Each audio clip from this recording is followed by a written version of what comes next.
Here we are, ladies and gentlemen, outside the cinema. Your weekly source for cult movie discussions. We're your hosts, Bill and Chris. Welcome back. If somehow it's your first show because you're a real fucking film snob, what? Maybe don't listen. We got a Patreon show this week. It's always good to hear differing views. You're not wrong. Right? You're not wrong. But it's really funny that this episode, we're doing it this week because if you're a Patreon member, you will see that I have uploaded the first, I think, 40 episodes of season 1 of OTC. And in those last 10 that I uploaded was the Touch of Evil episode. Oh. Which is like, if you've been a long time OTC listener, know that like that was the first time we tackled a quote unquote classic. Yeah. And we had some person write in, and I don't remember their name because I don't care. Rotwang's Arm. Rotwang's Arm, that's what it was. Wow, you really remember that. You weren't even on that episode, were you? No, but I had a little diatribe about him, and he wrote back and said, fair enough. Because he criticized your show, because it wasn't mine at the time. Right. So I wrote to him, and I basically said, yeah, nice audio. Who the fuck are you to talk? I said, your show, he tried to describe your show as like some uncomfortable thing. And my description of his show is like falling asleep after sex in brand new fleece sheets and blankets. So like your dick's all fuzzy when you wake up. What? Yeah, it doesn't make sense, does it? It doesn't make any sense at all, but neither did his show. It was wine. It was talking about wine. Oh my God, I do remember that. I wish I still had this email. I'm searching now just out of curiosity. What was it? Rotwang? Rotwang? Yeah, from, what's it called there? Metropolis. Yeah. I don't think that's his real name, obviously. I mean, maybe it is. I don't know. Maybe he's German. No, I don't have anything in here. That's way too old. I mean, that's 17 years old. 17 years. 17 years ago, man. But yeah, so Chris apparently responded, but he wrote to Ryan. And it was really more, I think, if I remember, I didn't listen back to the episode. I probably should, but I won't. It was more of a diatribe on Ryan. Okay, and yeah. Ryan trying to be like cool dude, funny guy. Yeah. And obviously Ryan took that the wrong way. No. I'm going to defend him. He took it the right way. It was basically like, because you don't who the know fuck that are you? person. Yeah. If it was me, that's a different story. Like rating into Ryan or you. That you know where I'm coming from. Right. You don't know this guy at all. But basically told us we weren't good enough to cover a movie like that.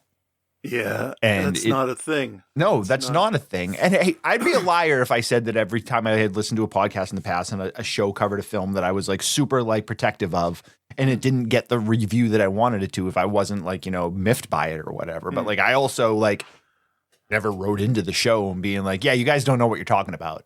Yeah, no, I've watched plenty of shows online, listen, whatever, where they we're gonna cover Big Trouble in Little China. What kind of drugs were they on? Fucking, I don't know, coke. Who cares? It has nothing to do with the movie. I don't know. Not, coke. He's not Carrie Fisher. I mean, come on. I don't know. Coke. Yeah. So, but like, it's just everybody. Who gives a shit? Well, and this day, and now in 2026, none of this matters because there's so many podcasts and YouTube Shorts, long form YouTube, Reels, TikTok. Yeah. Telegram, like there's so many places and everybody's got an opinion that like that stuff doesn't matter it doesn't matter anymore. Yeah. Our thing was we had gotten popular. Yeah. And he wanted to try to take us down and I'm assuming it backfired on him. I'm guessing because like we never heard from him again. I don't know who he is. I don't care. Just shut your mouth. Yeah. You can have your opinion. You can think we're illiterate, stupid morons. That's fine. You can think that. But like when you come to us with that, it's a different situation.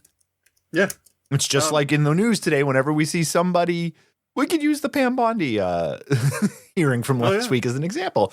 You come armed with facts that you can't back up. And your response is basically, I know you are, but what am I? Yeah. Like, My favorite thing, and I'm not using the word favorite properly. No, I understand exactly what you mean, though. They ask her a question, and she says, Donald Trump is the Dow. The Dow. You're the dumbest person they could have put on stage.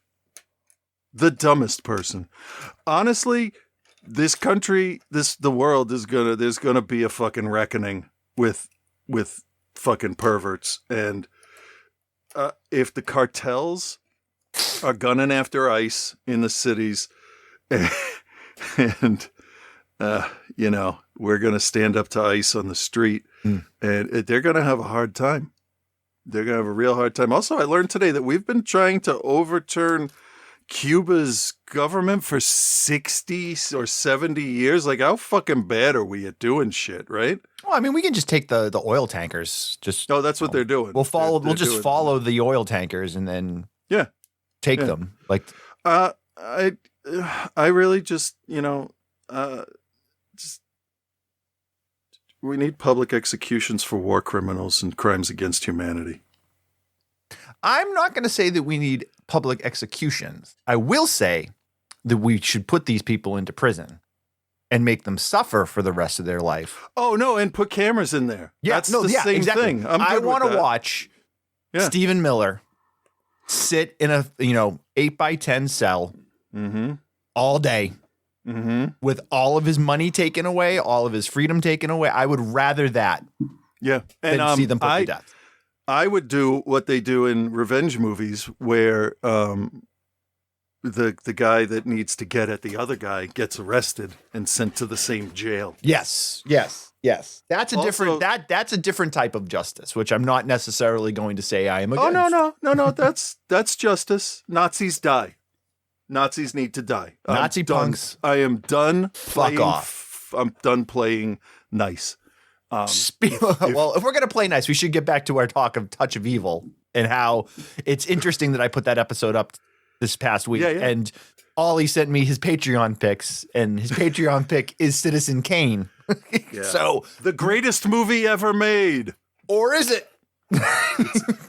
Can I spoiler it? Not yet. Oh, you don't know which way I'm going to go. I don't, and I don't want to know just yet. I want to try to be able to figure it out when we do the review. But our good buddy Ollie, who's been a listener to the show, I don't think since the Touch of Evil days, but he's been a long-time listener, long-time supporter on Patreon. He suggested we do Citizen Kane. He's been doing a lot of different film classes and stuff and learning, which I think is fucking amazing. Oh, so he's going to bring this episode in and play it for the class. That's Hi, class. That's fine. Hi, class. As a self-made filmmaker, I will come to your class. Actually, Ollie lives in the UK. If you can pay to get me to the UK, if you can smuggle me out of the United States. Yes, and get me papers. And because I think my British accent's not too bad. I think I can probably pull it off. You don't even need that. Just say you're Canadian. Hey. Yeah. I mean, like, it works for a bunch of other people over there. Catherine Ryan springs to mind. He picked his pick. While we're talking about Britain, I need to ask the audience a question. And this is just an absolutely out of nowhere kind of question. For anybody that watches Taskmaster or is familiar with UK comedians, I want to know if Bridget Christie is really like that, like how she was on Taskmaster. That's it. Just if somebody can write back and say yes or no. I've never watched Taskmaster, so I can't. Holy shit, dude. You need to. Okay. It really is a lot of fun. Just like I need to watch The Wire? No, you need to watch Taskmaster. Good news, everyone. We are doing Citizen Kane today. And then also, Ollie tempered that with a pick much more into the OTC world, which also has a history on OTC, despite us never covering it. This was a film that when we built the first OTC studio when we lived in Lynn, I ordered a bunch of, I went online and I was like, I'm going to order old movie posters and we're going to wallpaper the studio with old movie posters. And one of those, do you not remember this? I don't remember the plan. Well, they would have already been up.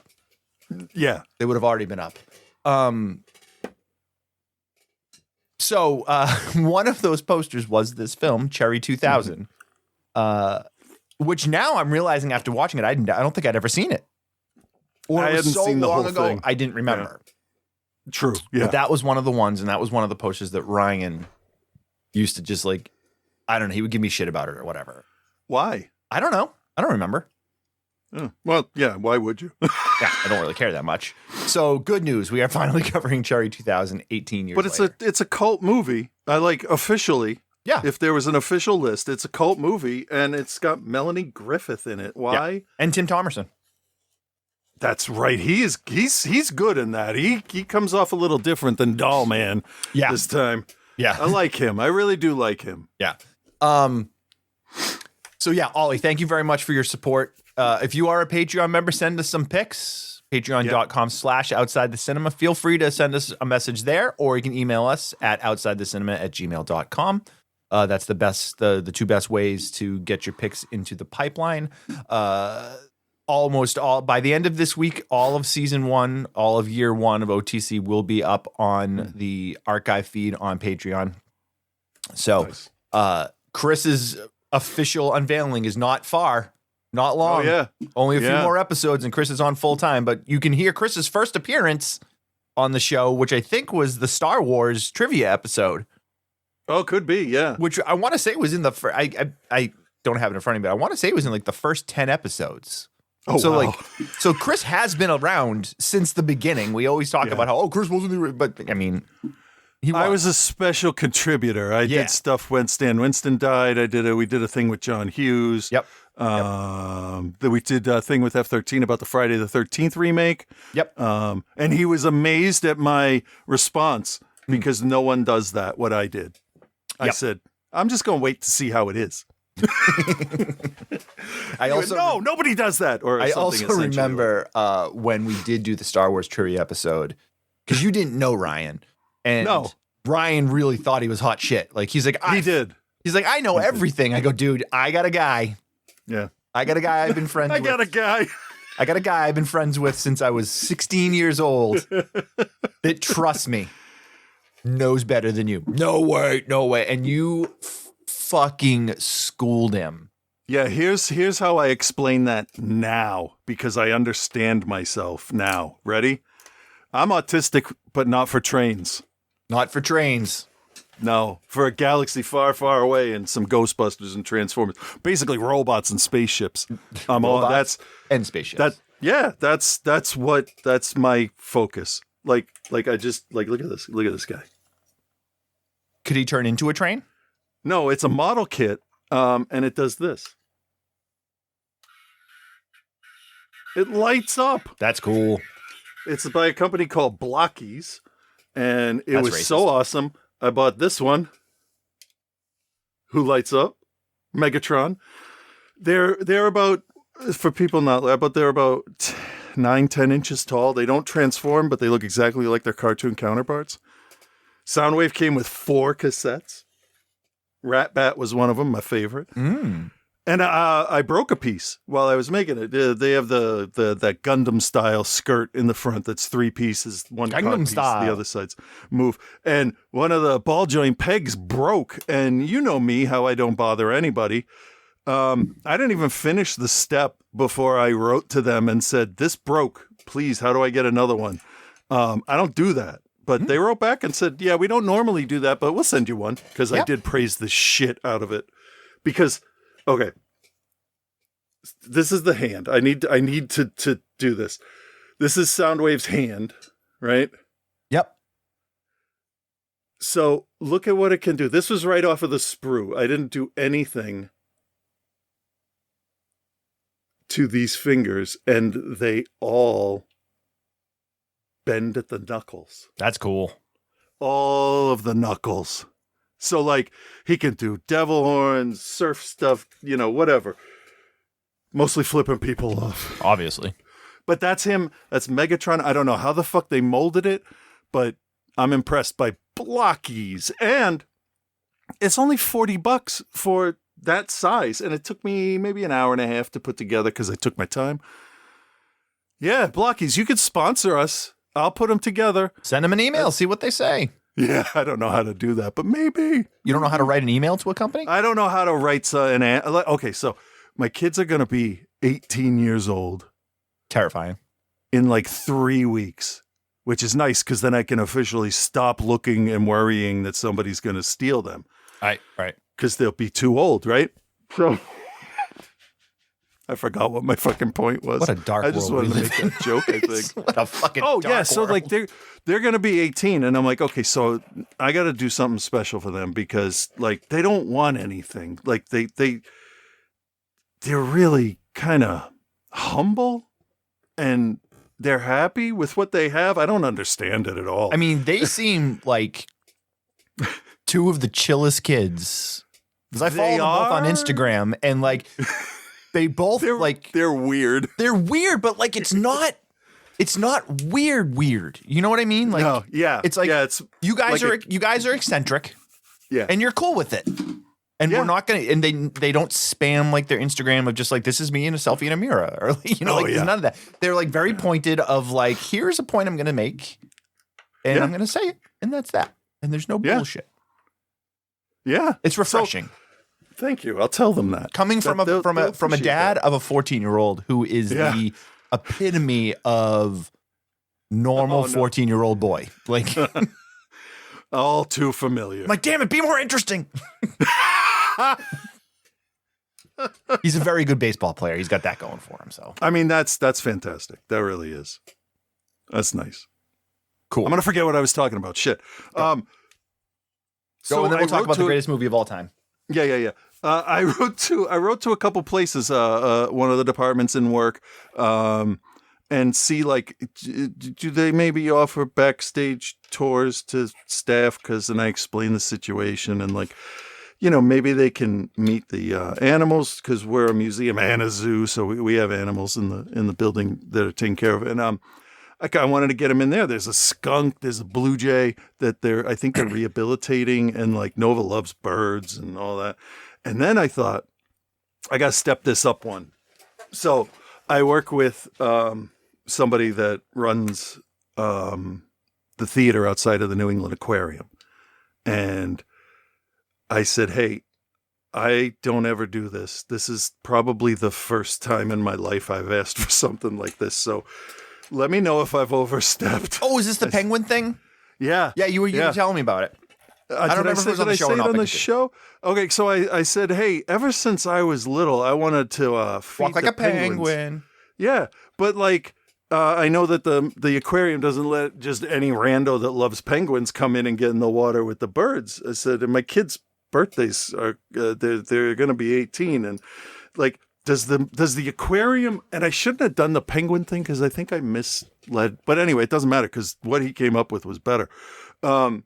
Is there anything like, do they offer any kind of backstage tours? Like, this is where we prep the food. This is where we keep them when they're sick, blah, blah, blah.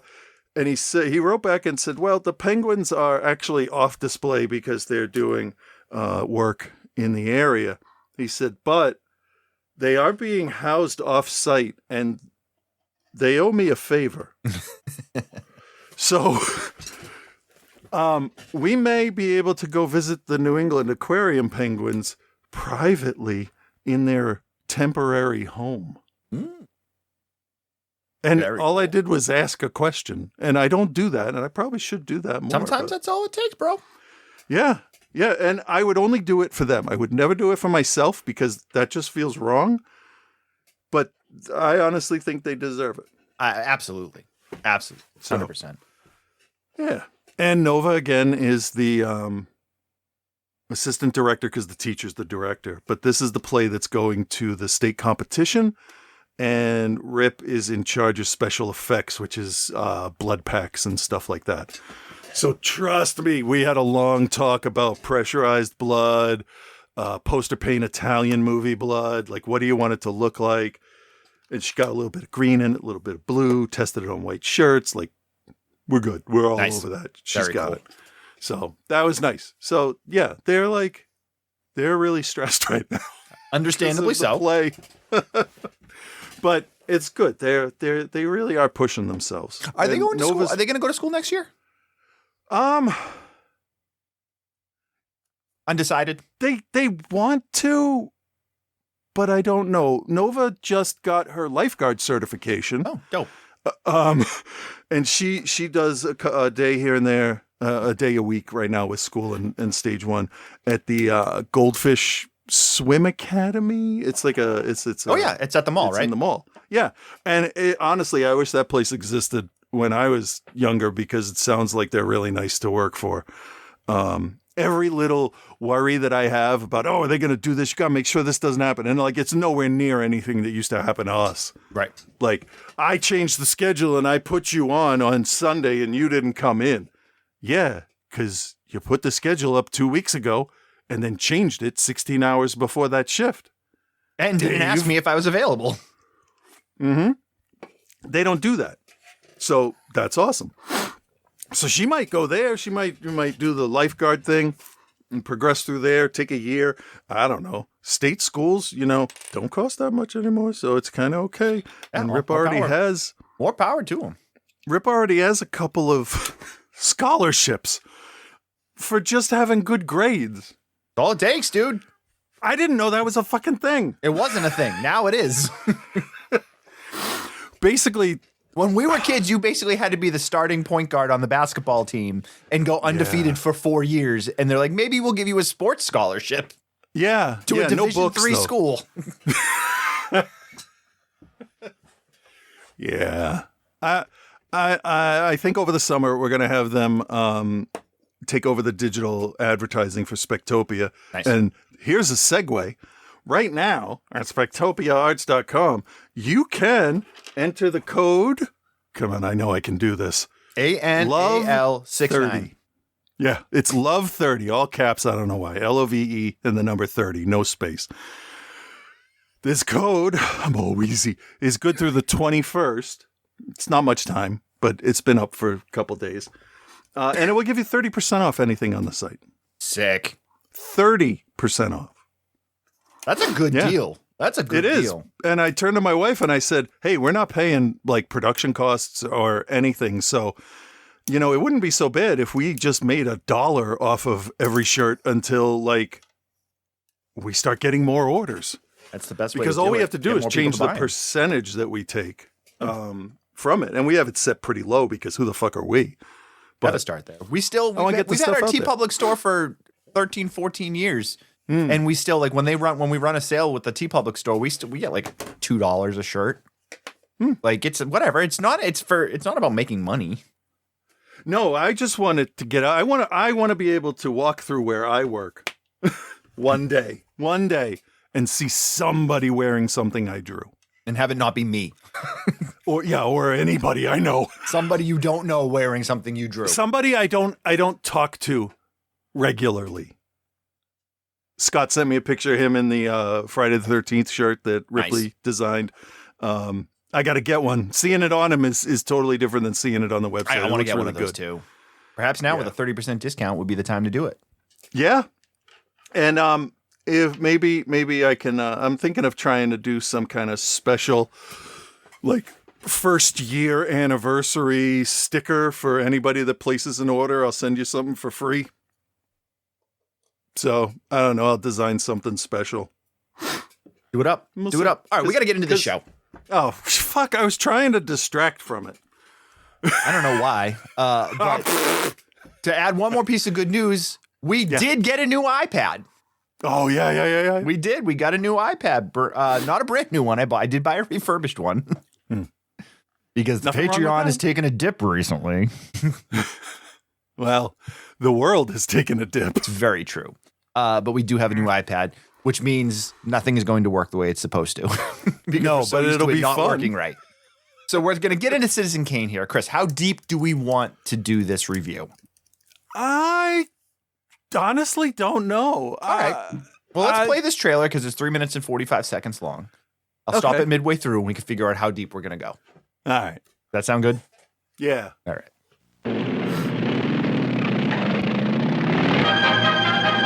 Lights! Give me a mic.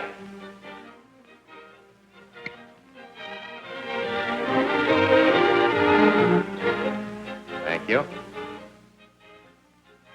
How do you do, ladies and gentlemen? This is Orson Welles. I'm speaking for the Mercury Theater, and what follows is supposed to advertise our first motion picture. Citizen Kane is the title, and we hope it can correctly be called a coming attraction. It's certainly coming, coming to this theater. And I think our Mercury actors make it an attraction. I'd like you to meet them. Speaking of attractions, well, the chorus girls are certainly an attraction. But frankly, ladies and gentlemen, we're just showing you the chorus girls for purposes of ballyhoo. Pretty nice ballyhoo. But here's some of our real Mercury people. This is the first time you've seen most of them on the screen. Hey, give Joe a little light. Thanks.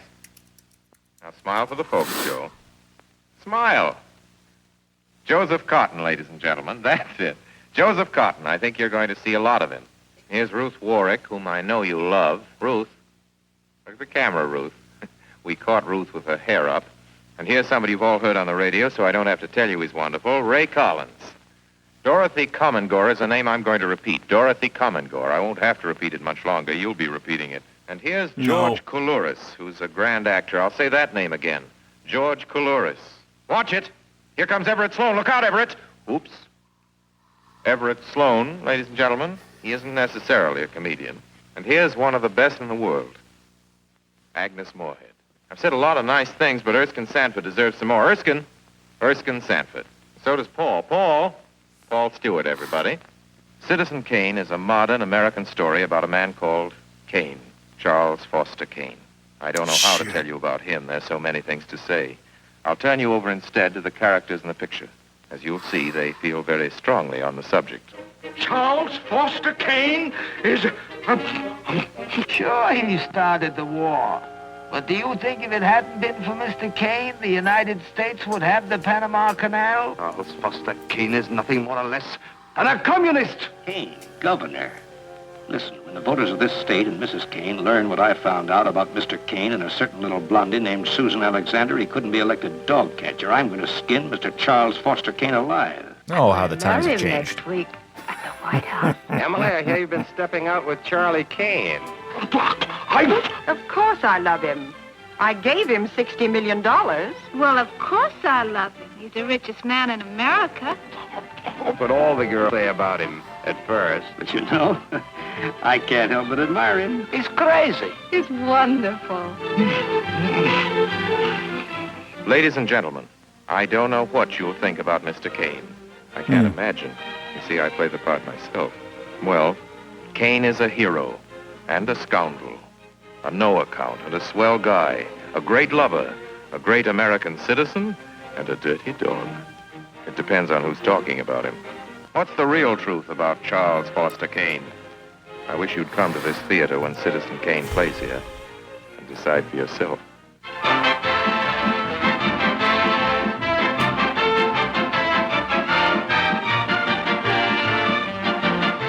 All right.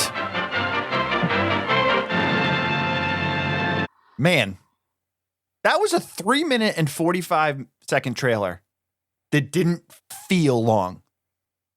Right? It also didn't tell you anything about the movie. A little bit. It gave you a little bit. But you don't get any sense of the acting or the scope or any of it. But I feel like this is one of the things that big Hollywood productions have lost over the years in that grandiose, the flowery build-up, Yeah, the grandiose build of a film. I mean, we still get it with like major, like, you know, like the new Avengers movie that's coming, like, but yeah. One thing I noticed while rewatching this, and it had been quite a long time since I've watched this, is its nature of being an event. Even just rewatching it now, like digitally, it's, you know, it still carries this weight with it. And this is saying nothing about the quality or anything like that, but it carries this weight with it that makes you realize, like, this was a very important cultural thing at the time. Well, according to the trivia, it wasn't. Interesting. Every time the title was said at the Oscars, the crowd booed. Really? It was not well received to start with, kind of like It's a Wonderful Life. And it only became popular after re-release, and it sat for a while. So Kane and It's a Wonderful Life, I think, actually are the grandfathers of the cult movie world. Interesting way to put it. Okay. It's really interesting to watch something like this in this day and age where so much garbage is just churned out. You know what I mean? Like every day there's, dozens and dozens of new titles that are released. And it really kind of puts this like weird feel of and we use this term a lot, or this quote a lot, of like anyone can make a movie. Yeah. But like, should anyone make a movie? Like, we'll use the worst film we reviewed of last year. Call Me Chris's found footage. On Eden. House on Eden, yeah. Like, as like I can make a movie. Yeah. I'm gonna make a movie. But should you make a movie?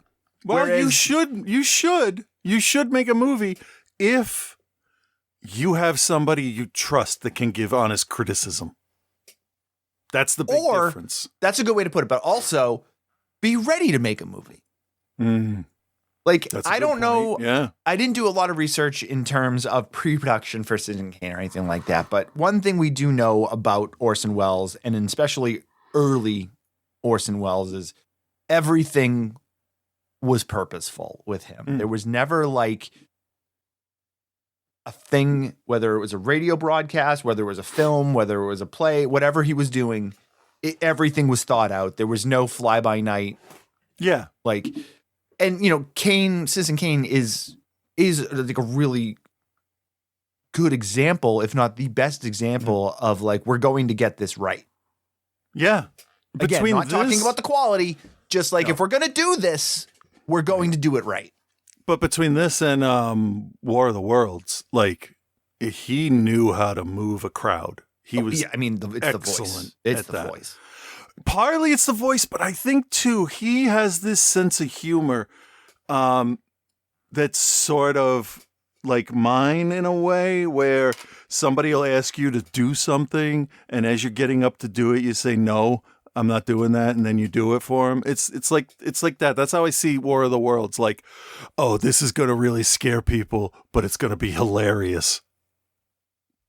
And I think that's what he went with. And I think he has an odd sense of humor about things, and that's why we got all of this mashed together, because he's talking about all of the huge political figures at the time. Right. And when you also like, he was, his voice was as well known as his acting. I mean, like, if you look at his IMDb, like his narrator credits, like are as many as his acting credits. I mean, they're actually with his acting, but like Ricky Tikki Tavi, and then like, what was the other big one? Transformers the movie. Well, he did a voice in that. He was I know. Unicron or one of those guys. Yeah. Fantastic. It was so they modulated it a little bit to have a deeper bass. So in the theater, it was just like, it shook a little when he first spoke. And that was nice. That was nice. It's not like, oh, that's Orson Welles' voice. It's like, oh shit. Right. And then he showed up like in episodes, like he would show up in like random, like he was in like, he was the voice, Robin Masters' voice in, was it, what was the Tom Selleck 70s cop show? Magnum P.I. He was the voice, the Robin Masters voice in that. And then like, he's, Orson Welles is a legend. Okay. If he showed up at a studio, they would try to get him in on whatever they were filming. Yeah, like I'm sure. He did an episode of Moonlighting where he played himself. Okay, that makes sense. But obviously, Citizen Kane is his crowning achievement. Touch of Evil is up there also. Lady from Shanghai. He was the voiceover in Shogun. Like, the guy is a legend. There's a lot of problematic things from him later in life and stuff like that. But like, it's we're looking at his body of work. So Citizen Kane is, if you're a listener of the show and if you've never seen it, like, that's okay. It's okay, but I'm just thinking it's because you've chosen not to watch it. Like, it's not a like, oh, I never got around to seeing it. But like, if you're like a film fan and you've never seen Citizen Kane, it's because you're choosing not to watch it at that point. Yeah, then that's why I waited till the absolute last minute. This wasn't the first time you'd seen it, was it? It was the first time I sat through the whole thing. I can honestly say. Yeah. All right, yeah. This is probably, I would say, for me, the fourth or fifth time watching it from beginning to end. real early on, I was friends with somebody that went to eventually ended up going to film school and stuff. So like between my opposition disorder and him telling me I should watch the best movie ever made, I didn't. And that's why. I actually had a hard time watching it this time. Okay. Because I didn't want to. Nope, I get it. But I did. And I took it seriously. And so, yeah. Yeah. I know. And for me, this is definitely, I feel like it's a love-hate thing for me. Whereas I do love it, but there's a lot of things about it I hate too. As now like a self-made cameraman, like the cinematography in this is just like it's perfect for like, I feel like it's perfect for what it is in the time being. Greg Toland, who is obviously very famous DP from back in the day, you know, he makes his shadows these like dark, grimy shadows, but he also uses this really heavy, high contrasting light that kind of comes in and cuts through the scenes. There's some scenes though where everybody is shadowed, but the background isn't, and initially it feels like a mistake. No, he purposely silhouettes the characters by background. Oh yeah, shady people doing shady things. I get it. But casually watching it, it's like, oh, I mean, you afforded all this other stuff. Where's your fucking lights? But it's like, and it is very much like in the rise of the Kane character, lots of heavy, harsh backlighting that silhouettes those characters because it really paints that over the top, authoritative, what's the other one? Like, tycoon-esque, like, you know, oppressive tone that the Kane character becomes. Like, it's all done very purposefully. And then as the film goes on, you'll see that kind of fades away. And then there's moments where it comes back. It's all purposeful. And like, it goes back to saying, like, you know, as a director, Orson Welles is very much like, no, we're doing the ABC. There's no XYZ. This is where we're going. There's no gray areas. Yeah. First 30 minutes of this film for me is like, you know, like that's like your benchmark. And then, good. Because in the beginning, I'm like, really? We're going to do this much fucking voiceover spread out this much? Thanks for telling me, not showing me. Good job. But they also show you. Yeah, so it's redundant. Yeah, and I mean, obviously, in Citizen Kane being told through, I mean, the film opens with the character's death. So, and obviously the whole everything hinges on what does Rosebud mean? Rosebud's the last thing he said. We don't know what it is. And then, like, you know, as the film goes on and people recall their life with him and things, and, you know, no one really knows. He's the only one that knows. And then when you get the reveal at the end of it, like, you're like, oh, okay, well, everyone could have figured this out if they had actually paid attention and not been enamored by what everything, you know, the world of his Xanadu and the continuously building the mansion and never having enough. And it's such an interesting film to watch now with the way the world is and the way our political landscape is, because you can read into who and what Donald Trump is.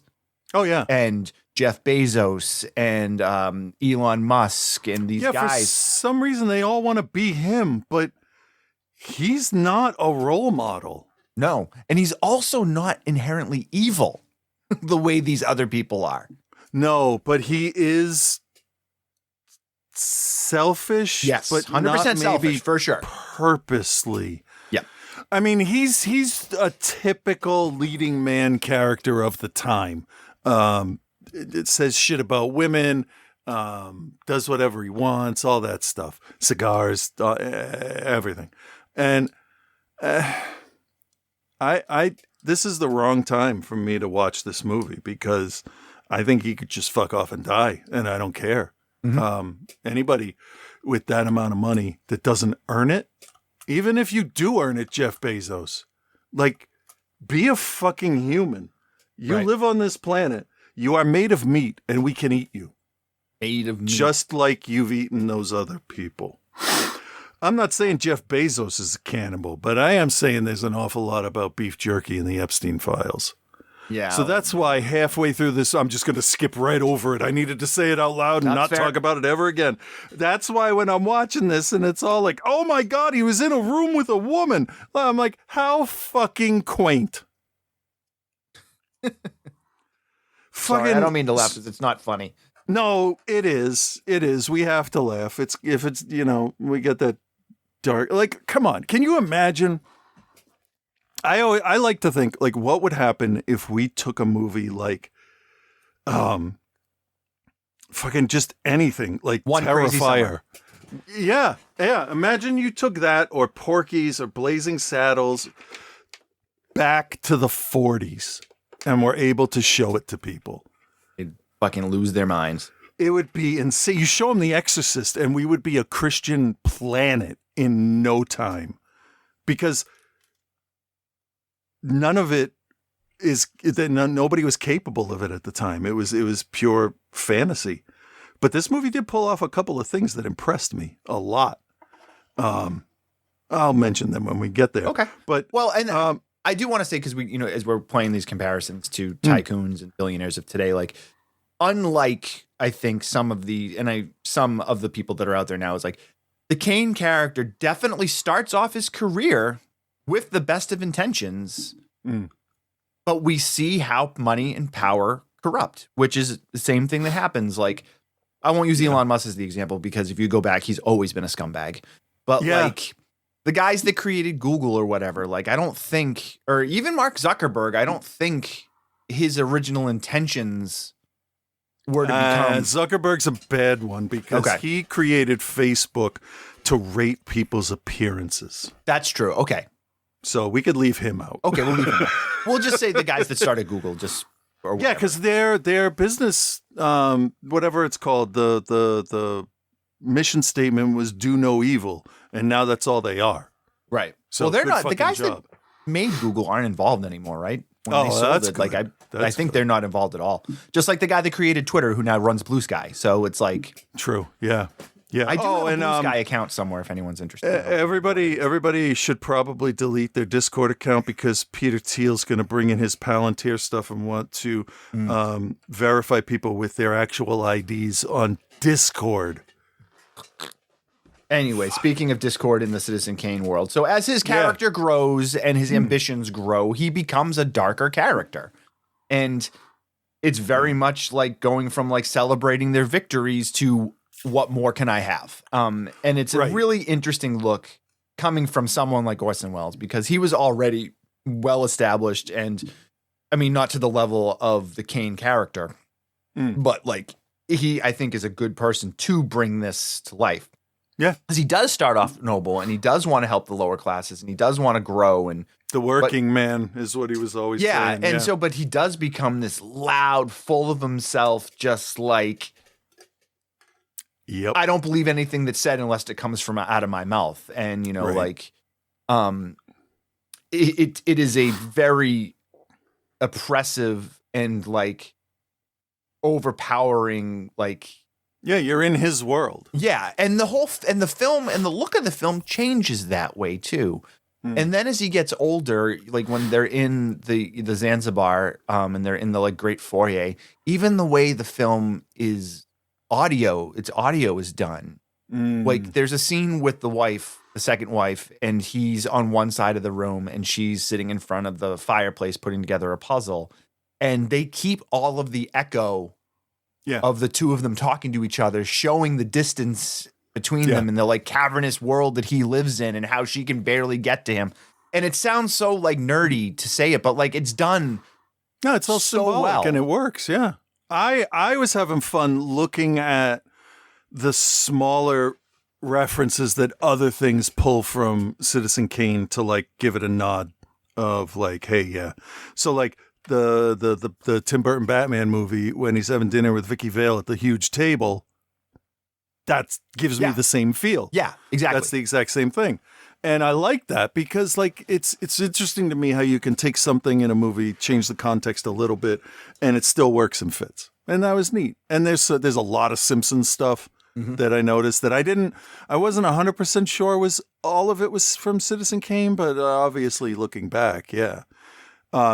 so obviously Monty Burns is based off him. Mm-hmm. And it's an even more hyper stylized version. But this is supposed to be poking fun at, and I don't remember a bunch of the rest of the guys' names, but I remember William Randolph Hearst. I remember his name. And I've been to his house, the castle, because I started watching this movie and I'm like, is Citizen Kane a fucking vampire? Because it looks like an old Gothic castle. I know. I thought the same thing. I'm like, this is not a horror movie. What's happening here? Did I download and steal the wrong movie? And I got a pirate shirt on today, so I watched my Criterion DVD of it that I've had seen. I'm not paying for Hollywood movies unless I really want to see them. I've already had. I had it for a long time. I got it on one of the Criterion half off sales that they run. I'm not stealing movies. I just don't watch movies. That's what it is. Yeah. Whatever. So the Hearst Castle is amazing. And that's what his house was based on, with the big echoey thing. I don't remember a lot about it. It was 1986 when I was there, but I remember it was on a mountain. It was on a hill. And the pools outside were absolutely amazing. The statues, it was absolutely 100% plus 1,000% excessive. And I think that when they say he's collecting statues, I think, what else does he have left to buy? And the end of this movie, the last few scenes, I think to me are the most powerful in the entire movie. Yes, I would agree with you. That and the opening, I feel. I wasn't too happy with all of the, text and narration and like the stock footage news stuff that they do. That was okay, but when they're like, Kane did this and he went to the whatever, I don't even remember, but it's like, the whole beginning felt weird to me. It did some time jumps. It skipped around a little bit here and there, which I don't like, which is why I stopped, watching The Witcher, because that pissed me off. Yeah, I would, not to interrupt you, but I'm going to interrupt you. Yeah. I personally love how they give you all of your story points in that narration and opening sequence, and then go back to each one. Yeah, that's true. I like that because it gives you the idea of like, here's what's coming. You know who this guy is now. Let's see how he got there. Sorry, continue. Yeah, no, I mean, that makes sense. And I probably would appreciate this more on a second watch, like most movies. But like, this is like. Have you rewatched House on Eden? No. Oh, okay. I was curious if you had gone back to it to be like, well, no, I think she's cute. So because I did watch 20 minutes of it and then I watched it for the show. So that's enough. Fair enough. Fair enough. Like Tron Ares, I got 15 minutes into it and was like, nope, not my Tron. With Tron Ares, there are some scenes where they go back to the 1980s style grid and it looks so nice. It really does. They did a great job with that. But the story of finding a permanence code, like, that's not what I would have gone with. All right, continue with Citizen Kane. It's too philosophical. Yeah, I think at the time when Hearst was a huge name and a big deal and like was actively campaigning against the making of the film, that was a big deal. And the time after it, those people were still around after it was released. But now it's like, oh, you ran a newspaper? Yeah. That's cute. Nice. But they controlled everything. Railroads, newspapers, like tycoons, literal tycoons. We don't have those anymore. We have dragons. Yeah. Hoarders that hoard their money. Like, what good is that? But they like to think of themselves as tycoon. They can think of themselves as whatever. It doesn't matter. They're pieces of shit. Pedophiles. They are. And cannibals. Anyway. Serbian film is just kind of a parody of what's going on for real. I know, right? So one of the things, I cannot believe how bad it's getting. Anyway, one of the things with Citizen Kane that, I've talked a lot about the cinematography. The acting is very solid. I don't necessarily think the acting is what makes this movie, such a classic. I think. It definitely doesn't. Yeah, some Agnes of the actresses. Moorhead, I thought Agnes Moorehead does a good job, and Joseph Cotton does a really good job too. But like Kane himself, Wells's portrayal of Kane, as big and bombastic as he is actually, I think, one of the weaker the weaker parts. I think he would have been better off casting somebody else in that lead role and just directing. It feels like he's trying to do a character instead of a person. Right. But at the same time, he is a character. So like, yeah. It's not like it doesn't hurt the film in any way, but it definitely like, I feel like there was maybe better decisions to be made. Yeah. That's fair. But also, the studio was trying to interfere when he had like a no interference thing in his contracts, and they still tried to do that. And I don't think they had a great time making this. Yeah, it's really interesting too when you brought up the history about the Oscars and stuff, and how like what is considered by many to be the greatest film of all time never won an Oscar. Never was like looked at that way. Like, yeah, I wonder how that actually started up. Where it came from. Hearst probably had a lot to do with it, because I mean he did campaign against it being made, and like he had a lot of pull. But I mean, like, who brought it up? Who raised it up to that level of greatest ever made? Oh, I see what you're saying.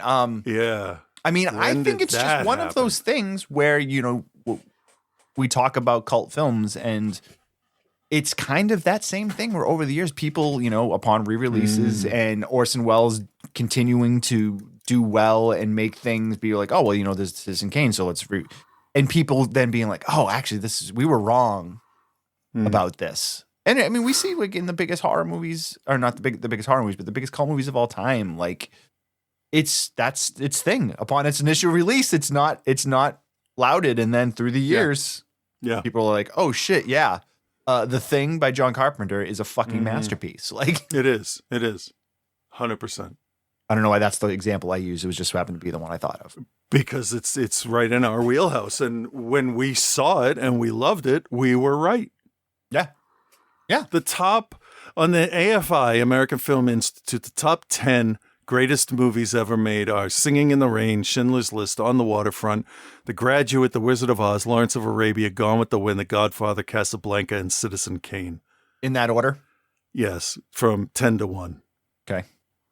You know what I don't see on here? Hold on, I just got to make sure. Oh, that was close. No, I'm just going to search it. Are you thinking Gone with the Wind? No. I think the best movie ever made right now is A Muppet Christmas Carol. No. Think about it. It's the best adaptation of the story. Mm-hmm.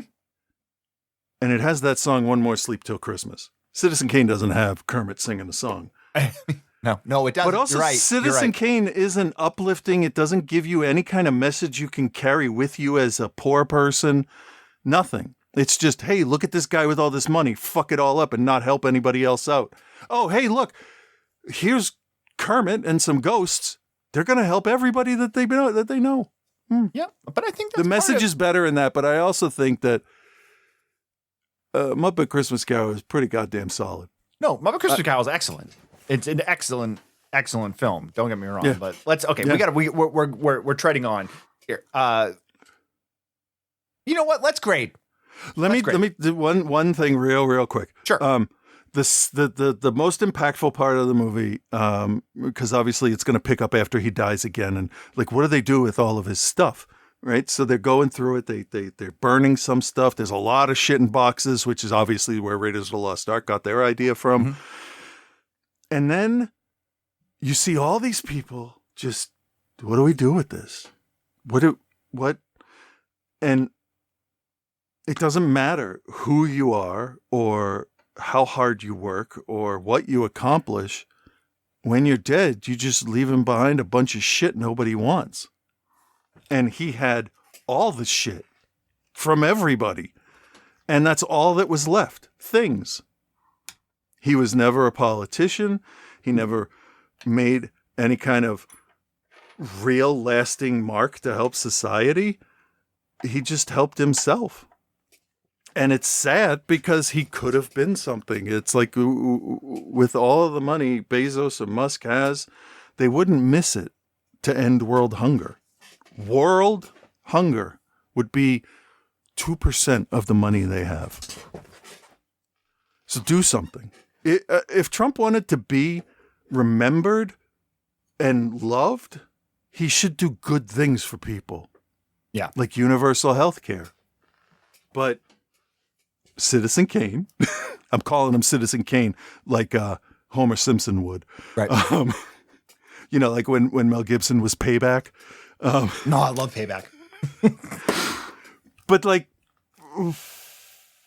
he just the special interests get in his ears, and he thinks he's doing the right thing because he got duped. I mean, there's nothing wrong with that. Everybody gets duped every now and then, but he had the money to affect change. But that was the thing. It was so sad to see all that stuff that he apparently cared for so much. And then what? Nothing. He's dead. Sell it. All right. Like, I think that's a really great ending. Because what does his life amount to? Ash. A bunch of shit for other people to do, right? Yeah. All right, Chris, then. So we're grading on our own scales here. We'll figure it out. Do you recommend, what is your grade and just kind of the overall Citizen Kane for Chris? All right. So I'll recommend it because there are a few things in here that I think were really amazing. And the one thing that I rewound for was the still image of the photo that they zoom in on and then they start moving. Watching it a second time, I could see the cut where it went from real people to static image or the other way around. But the first time it went by, it was so fucking smooth. 1941. It felt like magic. That was good. I couldn't do that now, I don't think. Very impressed. And I don't think it resonates anymore. I think that a millionaire is nothing in this day and age. So I don't think it has any kind of as much of an impact culturally as it did when it mattered, when those people were still around. But I also don't feel that it's a good enough warning against becoming that person. So it's got its pluses and minuses, some really excellent technical work and magic behind and in front of the camera. The sets, everything looked great. I did not like the story. I thought that it was a little bit of an experimental style to jump through time like that and move all around. And I also don't like I do like the oceanic accent or whatever you want to call it, but I didn't like when he did it. I didn't like how he spoke. It felt like he was patronizing everybody. Yeah, but I think that was the point. I know. I just don't like people. But I'm going to be fair. I did not like it. I thought it was too long. Just about 2 hours. Just about 2 hours. Yeah, I was hoping it would have been like an hour 25. That would have been fine. But I'm just going to give it a B+. It's fine. It's fine. I don't hate it. I'm glad I watched it. I understand why it's important to study. It's not the greatest movie ever made. It's a very well-made movie, and it was amazing at the time. That's it. Yes. Okay. Muppet Christmas Carol. All right, my turn.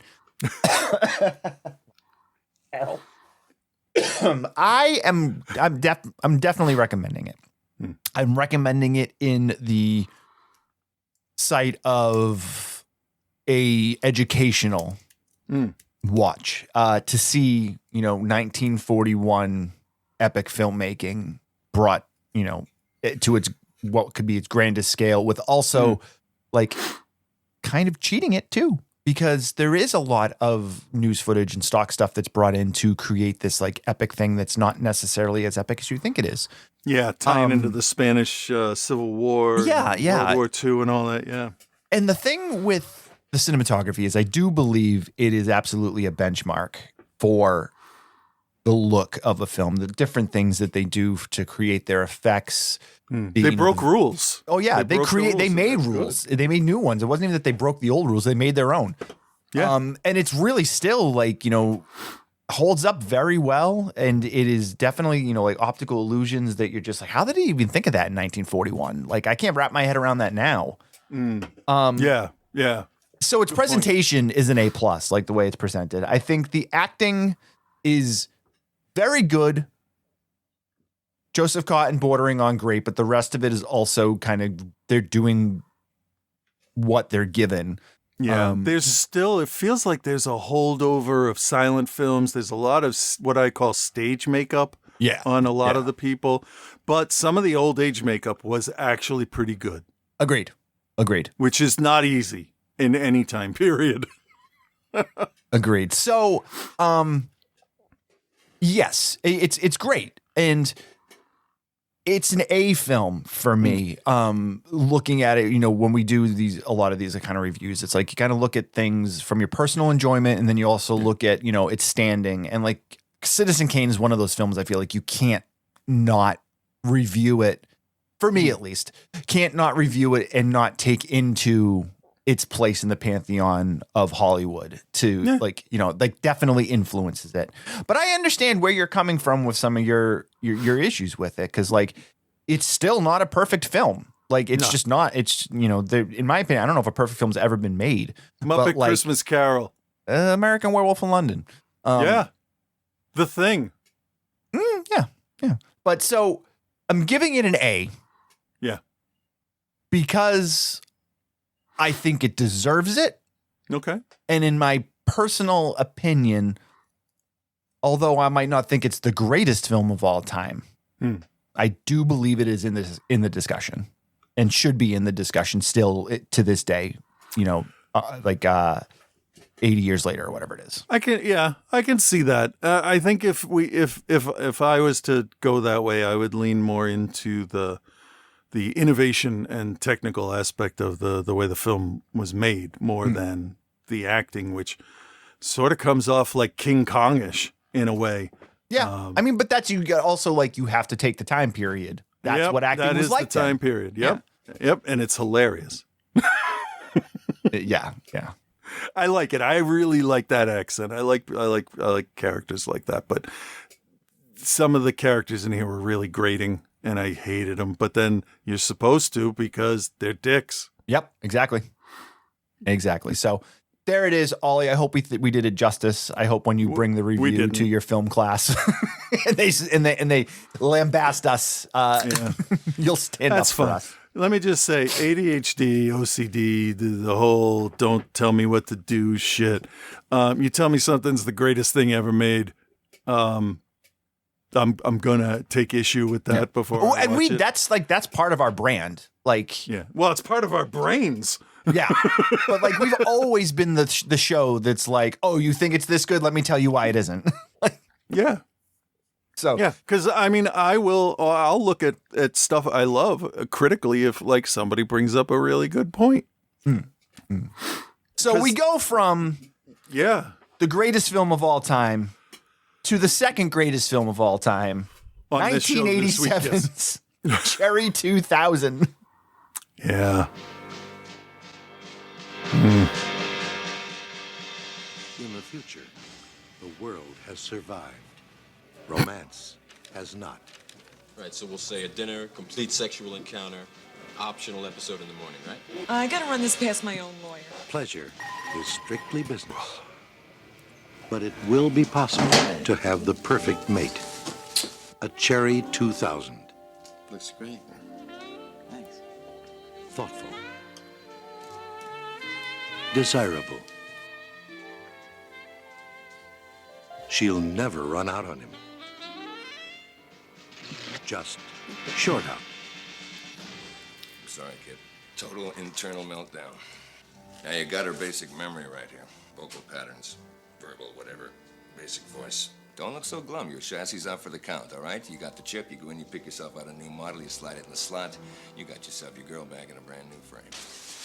Give me a call if you find a Cherry 2000.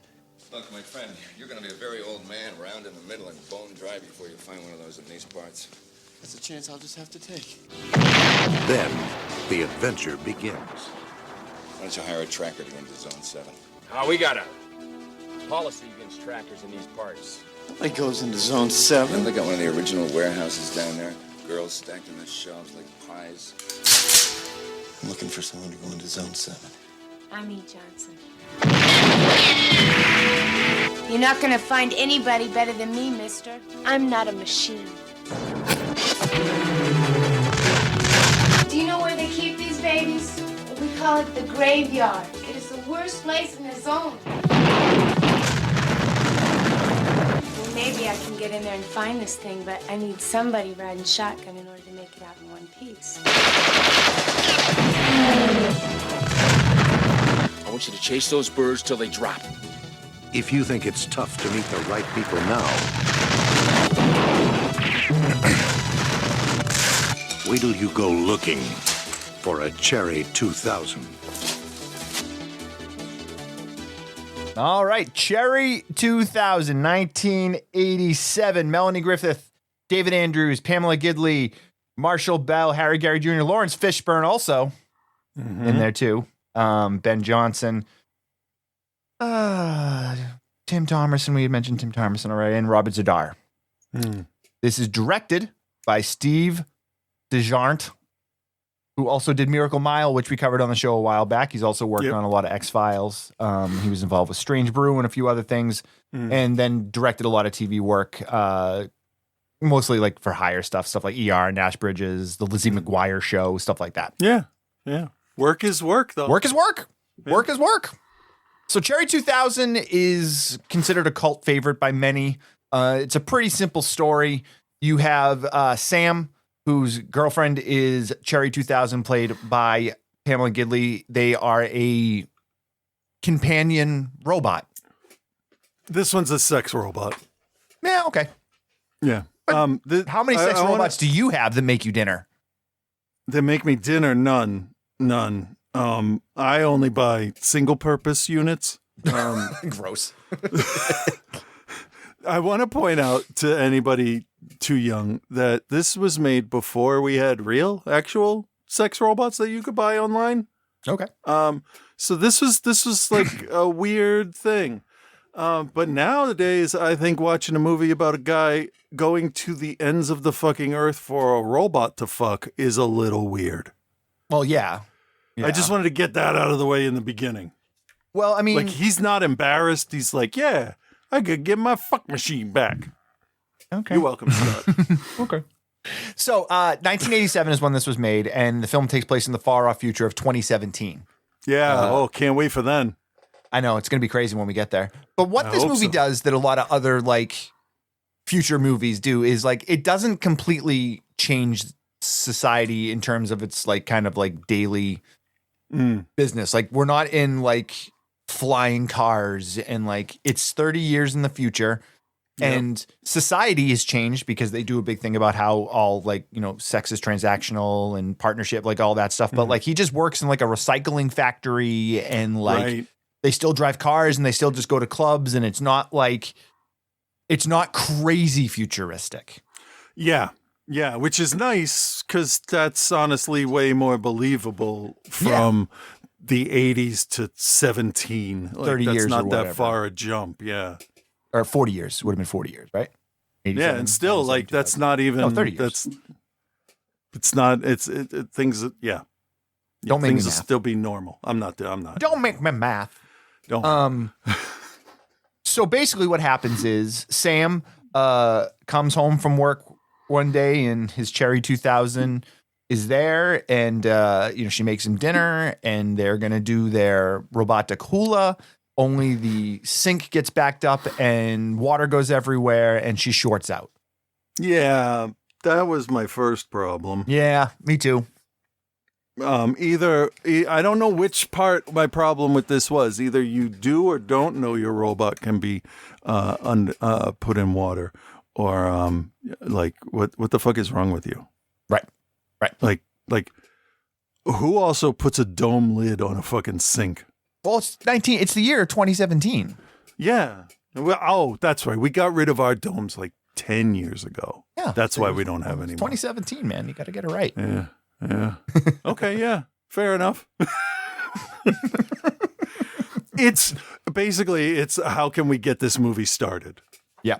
Yeah. And like she doesn't get caught in the rain or anything. They have to, give you the idea that he likes to stick his dick in the robot. So there you go. So anyway, I totally ran out of steam. No, it's all right. His robot gets ruined and he needs to replace it. But he has grown an emotional attachment to this one and really he doesn't like. He goes and the guy's like, oh, he's like, you've got the programming. You can just put this in there and you can have your girlfriend will be back, but like it'll just look different. But he's like, no, I want this specific model, and it's a very tough model to get. Personality chip. Yeah, it's a very specific model, and he's like, well, you're not going to find one around here. And so the whole thing is him trying to get a Cherry 2000 to bring his robot girlfriend back. He is told that there isn't one locally, but you could potentially get one out in the wastelands, which is essentially the desert, and get a tracker. They're good at finding them. Yeah. Get a good tracker, and he gives him Melanie Griffith's information, and he's like, head out there. So hey, I want to make sure they say good tracker, not good actor, right? Correct. Okay, good. Correct. Nailed it. Nailed it. So he heads out to the area there and goes through what can only be explained as when you go to like a Six Flags and you go through the western town. Yeah. In there, and they all laugh at him because he's from California and whatever. Oh, there's a secret joke in there. There is. Every time he says he's from Anaheim, they give him shit. Right. Because he's out looking for something to make himself happy, because Anaheim is where Disney is, and that's the happiest place in the world. Ah. So it's a little, from what I understand, I could be wrong, but that's a joke. So as Melanie Griffith and David Andrews head off into the Zone 7, we learn that there's a character named Les, played by Tim Thomerson, who is the guy that basically runs the Badlands, the Outlands, however you want to look at it. And they don't want trackers coming through because they don't want them taking the products or whatever. It's a little unclear. Yeah, it's his territory, I think, is that's where it ended up in my head. Yeah, so I mean, this film is a kind of a mishmash of like sci-fi action. Like it's got a weird feel to it. Because it doesn't know if it wants to be the Road Warrior or if it wants to be 2001 or like, Star Wars or Raiders of the Lost Ark. Yeah. And So that's not necessarily a bad thing either if you can put it together right. Yeah, it's just that they didn't. Yeah, it's super uneven. Yeah. You get a lot of like these crazy action sequences, and then you go a long time with kind of like nothing. And I guess there's the budding relationship between the Johnson and Sam character, which ends up kind of being the thing, and it's like never really opened up though. It's they don't even ever talk. They don't have, from what I can remember, any meaningful conversation about what is it about a robot that a human isn't good enough. That question might have been asked, but it wasn't like a big part of the movie that I can remember. Yeah. But where this film does kind of redeem itself is that I didn't feel like at any point it was taking itself too seriously. Oh, no. Yeah. So there's no possible way you should be able to do that. I mean, but we've seen films where they do that. So yeah, Citizen Kane. You cannot. The idea that you would even put them in the same. Hey, they're in the same show. Fair enough. So, all right, fair enough. I'll give you that. Two people looking for something to fuck up. But yeah, so no, it's got that very weird 80s like fuzz to it that I think is where its kind of redeeming qualities is, because the story's pretty ridiculous. Oh, gross. That was gross. I'm sorry. The story's ridiculous. He's out there trying to find his sex robot. Yeah. Yeah, it's weird. It's weird. It's a weird movie. It is a weird movie, and I don't really have a lot to say about it. I think Melanie Griffith is fine. Terrible. She's fine. No, this is the worst acting from her I have ever seen. She has no sense of urgency. Nothing's an emergency. She has one tone of voice, and it seems like she's having a difficult time delivering some of her lines. And I think they wanted Molly Ringwald, and the other girl from Breakfast Club, so they just cast her and made her look like both of them mashed together. Ali Sheedy, that's her name. There's a couple of scenes where she really does honestly look like Molly Ringwald in a bunch of scenes. And then when the hair gets all kind of blown out, she looks like, the weird one from Breakfast Club. And her line delivery is terrible. It really is bad. It's like she's absent somehow from the whole thing. To be fair, she got better. Well, yeah, and I think I'm a firm believer for Melanie Griffith. Good, and she's had some very good classic performances, but I feel like she needs the director to really bring it out in her. So, like, for example, my favorite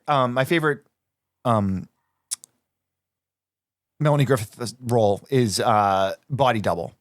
Okay. And that's because Brian De Palma brings that out of her. That's all you had to say. Right, yeah. But even like she's really good she was really good because she was in Bonfire of the Vanities, right? I never saw that. Look, that's De Palma also.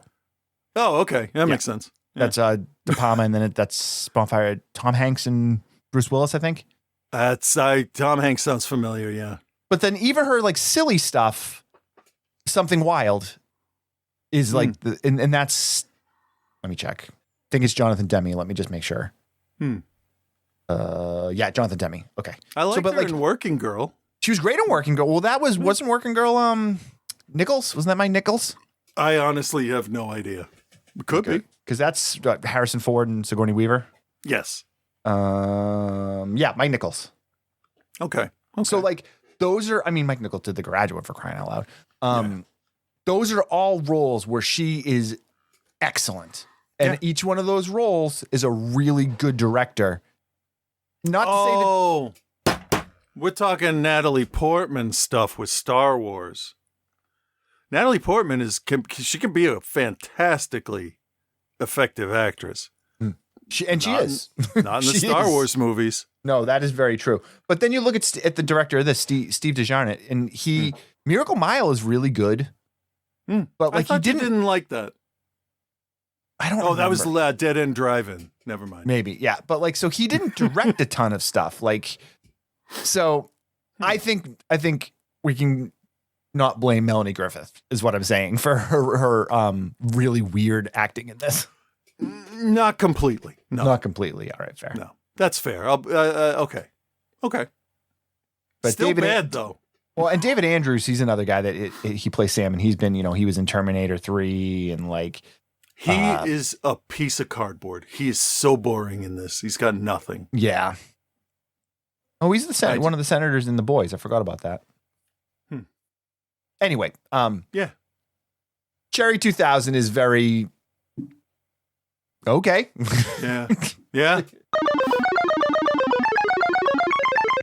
Chris, do you recommend, and what is your grade for Cherry 2000?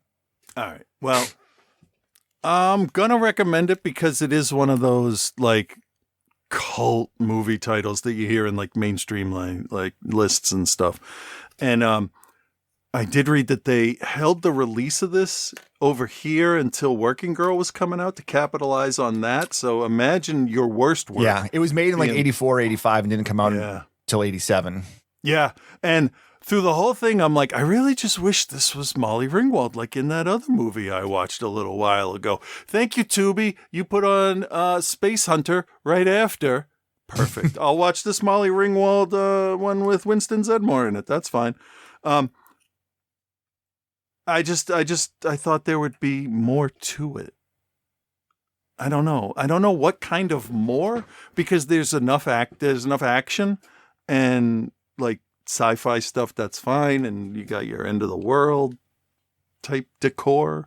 You got all your weird things like in A Boy and His Dog with that underground town. You got the 50s village out in the desert. They're nice stuff, but it's like a lot of sci-fi and fantasy things did set pieces where they just move from one skit to the other. And your connecting tissue was the main character trying to get to, I don't know, Overdog's castle or something. Right. And this wasn't that, but it really was close a couple times. But there were some nice things in it that I liked. The car going down the tunnel on the dam with all the water. I'd never seen that before. That was a nice looking shot. Yeah, that was cool. That was cool. Yeah. So there's some good things, but overall it's just a C. I'm just going to go straight in the middle. I don't have any real strong feelings about it one way or the other. Like if you put it on, okay, fine. If That's you fair. don't, fine. Yeah, I'm going to say I'm going to recommend it. I'm going to recommend it. But it's not something to search out. It's got some good spots, like you said. The acting is very wooden. It doesn't really know what type of movie it's trying to be. But it's still not bad. No, I thought it was going to be unwatchable after the opening. Yeah. It wasn't. They tried, but I don't think they had a solid vision for what they wanted. Yeah. And I think that's what, if I read in the IMDb notes there, that was part of the issue that that Orion had with it was they're like, what type of movie is this supposed to be? Yeah. Who are we marketing this to? Yeah. So that's the only obstacle in making any kind of movie you want, I think, is the how are you going to make sure people know to come and see it? Yeah, you got to figure out who the audience is before you get too far. So yeah, and your audience can't just be you. Right. I'm going to give it you gave it a C? Yeah. Yeah, that sounds good. I'll go with that. A C. You might love it, you might not, but you're not. I don't think anyone's going to watch this and be mad that they watched it. No, not for anything but like a personal reason, offense at something in it. There you go, Ollie. There's your two picks. Thank you very much. Sorry. Interesting. No. I mean, I think they're both interesting flicks to talk about. But was One Missed Call 2 an interesting film to talk about? Let's see what Joe has to say. Mm-hmm. Well, hello, Bill. Hello, Chris, and hello, OTC Nation. It's your boy Joe here, and well, this week, Bill took me to like the sunken place of boredom. He made me watch One Missed Call 2. All right, I'll lean back and get comfortable then. Yeah. I'm salty about it. Remember when you could scare the crap out of an audience with a situation predicated upon someone answering a phone call? Mm-hmm. Those were the days. Wait, actually, those weren't the days. No. I mean, overall, it was a better time, but at least now, nobody uses their telephone as a telephone anymore. You got to find joy in the small stuff. Yeah, if you use your phone, there's an emergency. I answer my phone for is my parents. Obviously. There's a handful of things from horror's past that human innovation has rendered as obsolete as AM/FM radio. Easy for me to say. Not apparently. That's not entirely accurate as I'm giving it a second thought. It's more that the scares had to catch up with a changing world. Some would say, what's going to happen to the coal miners if we go solar? And I say, well, who's considering how hard we're making it for a serial killer to serially kill these days with your Ring cameras and your global signal that makes it so that you can call 911 from like the middle of the Appalachian Trail? Nowadays, Michael Myers would go viral as fuck with everyone having phones and security cameras. Oh, man. But knowing modern society, they'd probably just try to get him as a featured credit on like Ice Spice or Doja Cat's new jam, featuring DJ Khaled and Mike Myers. And it's DJ Khaled because he yells his name. Would have died in Nightmare on Elm Street Another 4 one. now because nobody's had a waterbed since 1993. Nice waterbed. And for good reason. Those things are fucking terrible. And do you think the DJ demon from Hellraiser 3 would like walk around in 2026 with teenagers at the mall just like pointing and laughing and asking what those things are in his face? Poor guy would like self-conscious himself back to hell. Oh man, poor Joe's having an old man on the lawn moment. There's a weird thing going on here. And I don't know if maybe Tubi has a dubbed version that's like in a different Asian language. And honestly, I don't know any Asian languages, so I can't tell, but this is kind of like watching one of those old, obviously Italian movies that was shot in New York, and someone like Franco Nero or Giovanni Lombardo Radice sounds like they're from like Nebraska or Delaware. Like every bit of dialogue in this movie is ADR or voiceover. And, I'm not mad about it. It's just glaring. Just disappointed. It's like right there. It's in my face. We're not with Yumi anymore, though she gets brought up later with all the whist and emotion of remembering someone you were friends with for maybe a month, like 20 years ago. Yumi is a fucking afterthought. Okay. Like now we are with kindergarten teacher Kyoko and her posse of future topics for a true crime podcast. I mean, friends. This time they actually refer to what's happening as a curse. And honestly, if I'm the ghost, I'm taking that shit personally. Like, no, it is I, Joe Harvey, taking out my otherworldly frustrations on you. Don't dismiss my supernatural rage as some banal curse. Now hold still while I break all your bones. It's like popping bubble wrap for us, trapped here in, like, purgatory or whatever. This is going to feel unrelated, this next thing, but I promise I'll bring it back around. Do you remember the Mothman prophecies? Yep. It had like the super deceptive trailer that indicated that it was going to be a movie about the Mothman. Like, sure, there's going to be scenes of Richard Gere alone in a room, taking his glasses off and rubbing his eyes in frustration at the mystery of it all. But mostly the reveals at regular beats treat the Mothman like Jaws and only give us glimpses until the big reveal, and then there's no big reveal. Like, imagine watching Jaws and never seeing Jaws.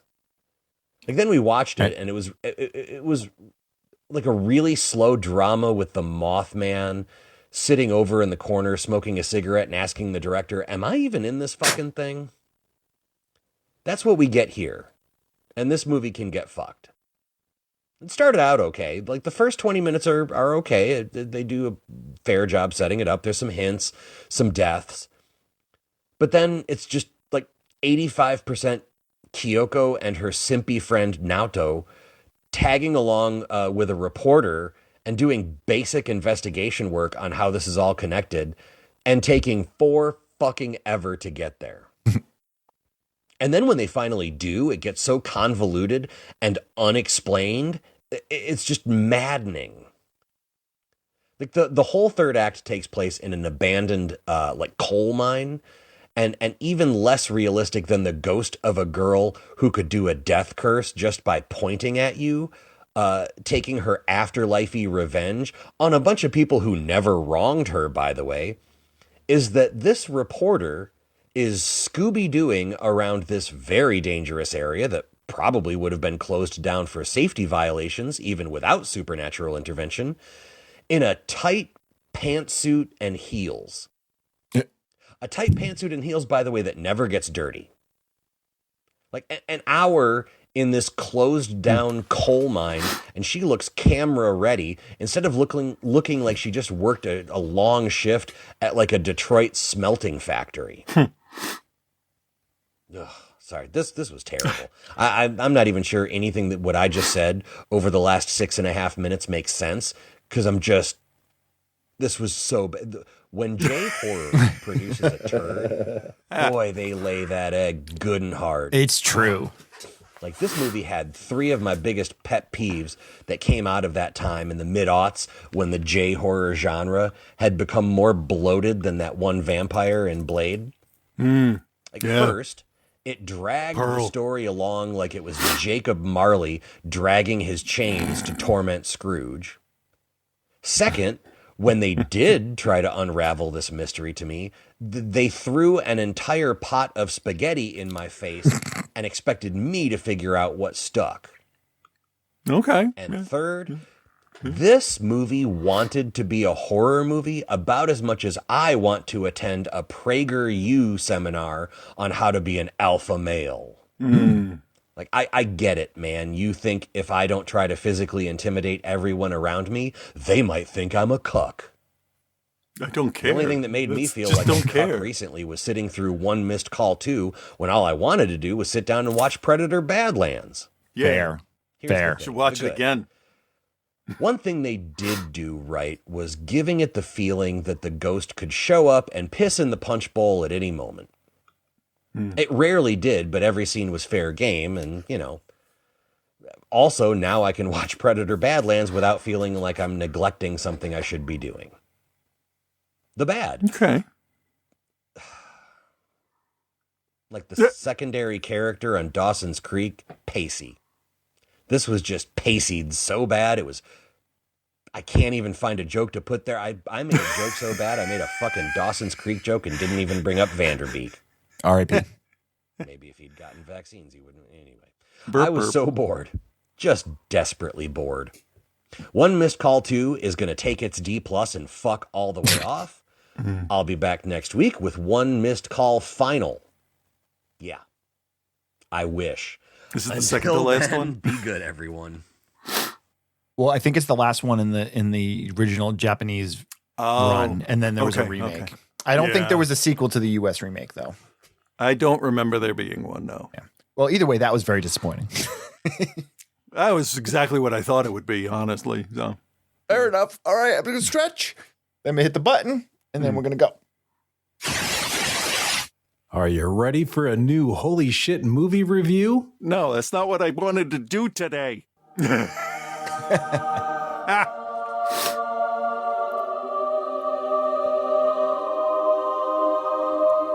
What? Yeah.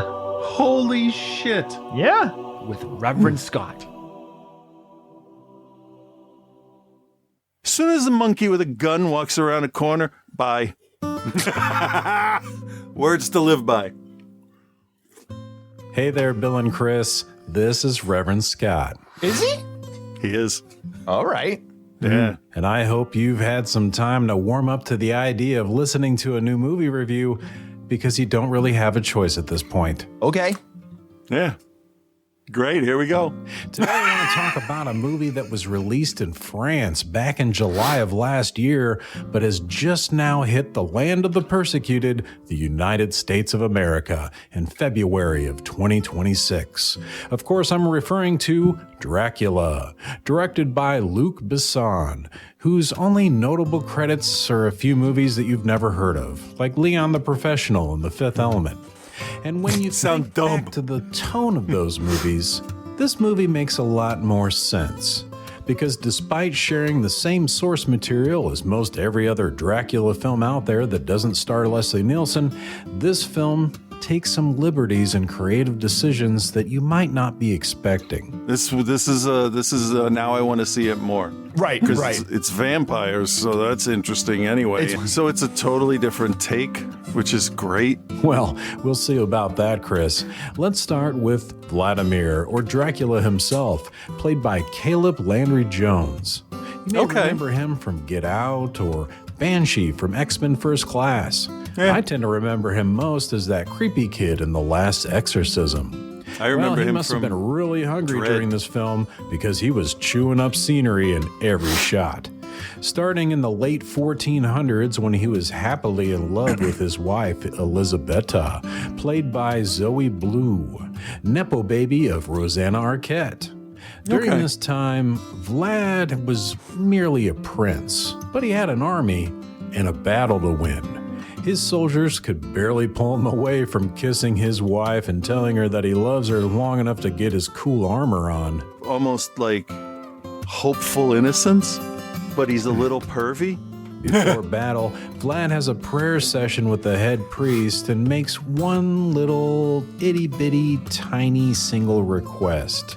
He will fight and even die for God, but God must protect his wife. I'm sure that's not foreshadowing of anything. Fast forward to the end of the battle, Vlad and his bros are standing at the top of a hill, showing the leaders of the Ottoman below that Team Dracula had won, with some celebratory enemy heads on spears. It's pretty funny as the leaders just immediately turn around and fucking leave. After this victory, Vlad goes to rendezvous with Elisabetta, only to find out that her guards have been killed, and she was just about to be struck down herself as well. Vlad manages to throw his sword and impale the assailant right through the chest at the last second. Thank God. Of course, he also stabbed his precious wife in the process, leading to her death. Whoops. I guess we dropped the ball on that one. Whoops.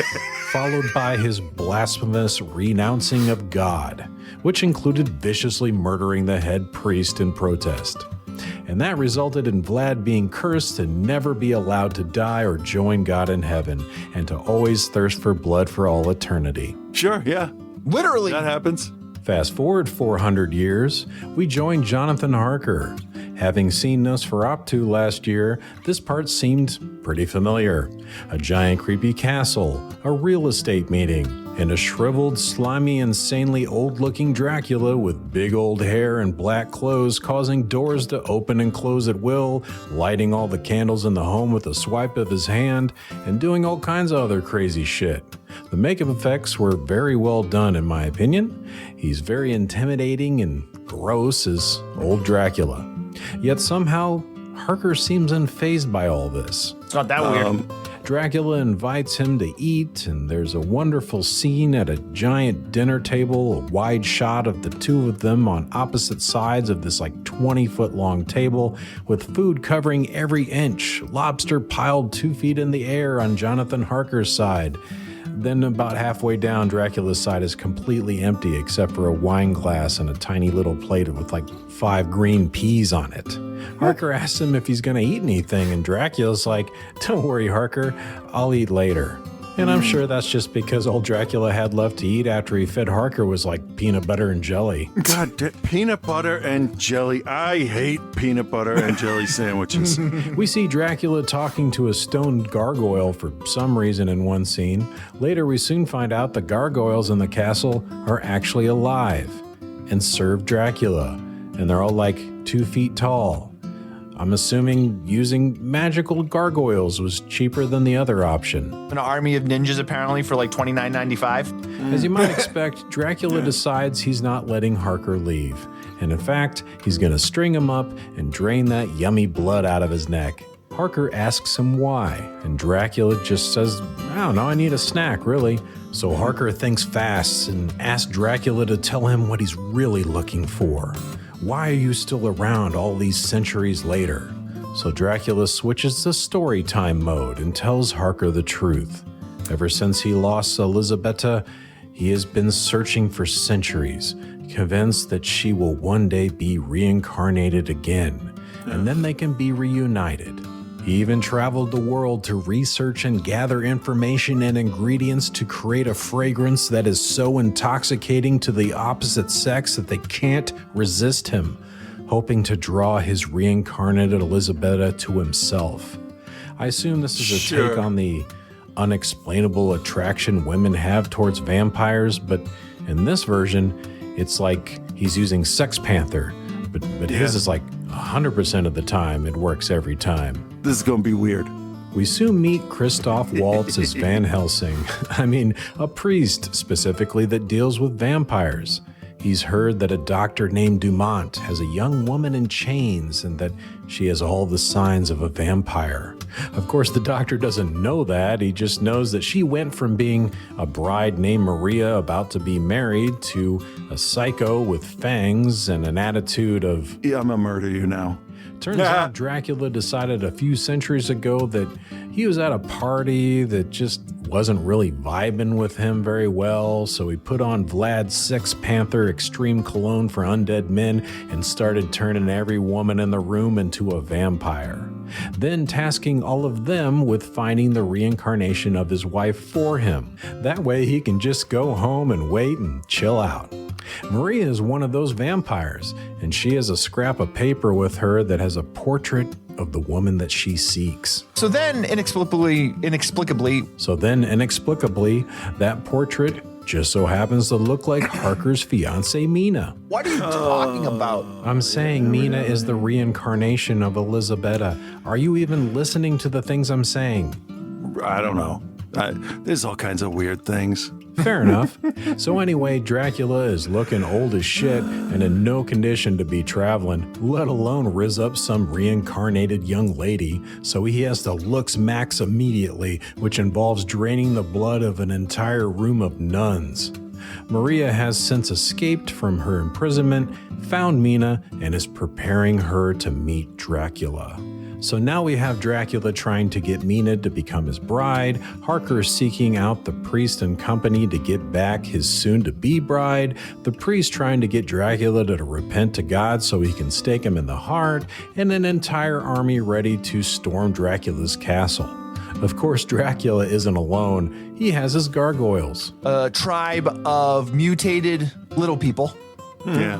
Besides the gargoyles wrecking soldiers left and right, Dracula gets his time to shine as well, just destroying every soldier in sight. Oh, yeah. And that's what I liked. Yeah. They got the shit kicked out of them. Dracula is completely without mercy, with the exception of Harker, who he promised earlier not to kill, and he actually makes good on that promise.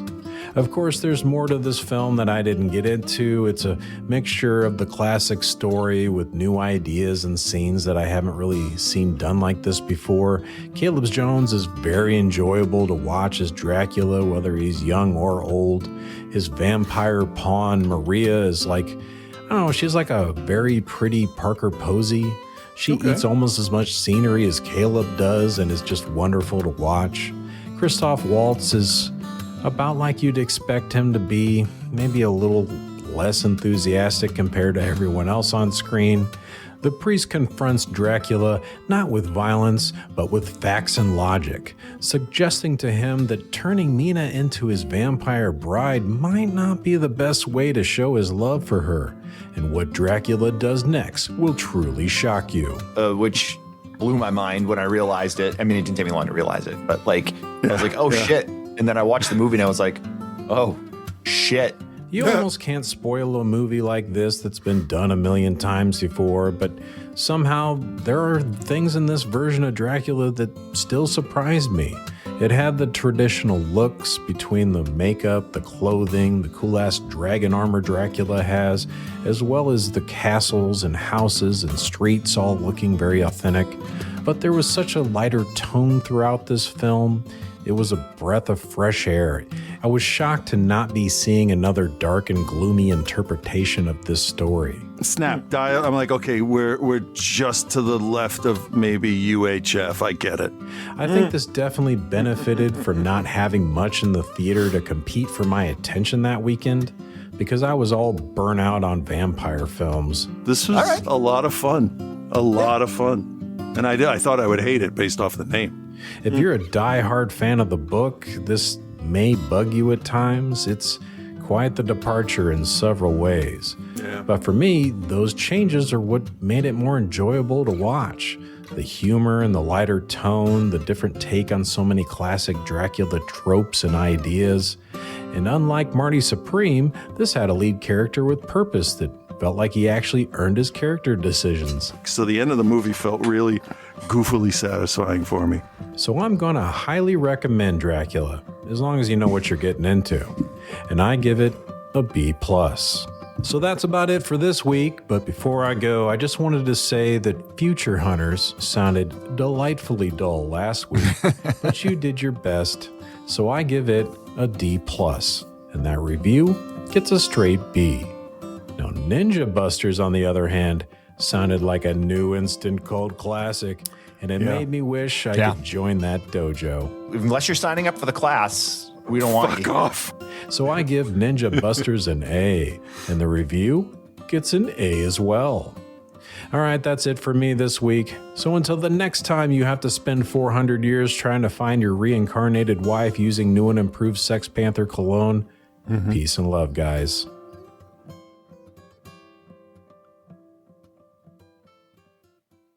Holy Shit with Reverend Scott, weekly new movie reviews. Yeah, badly done.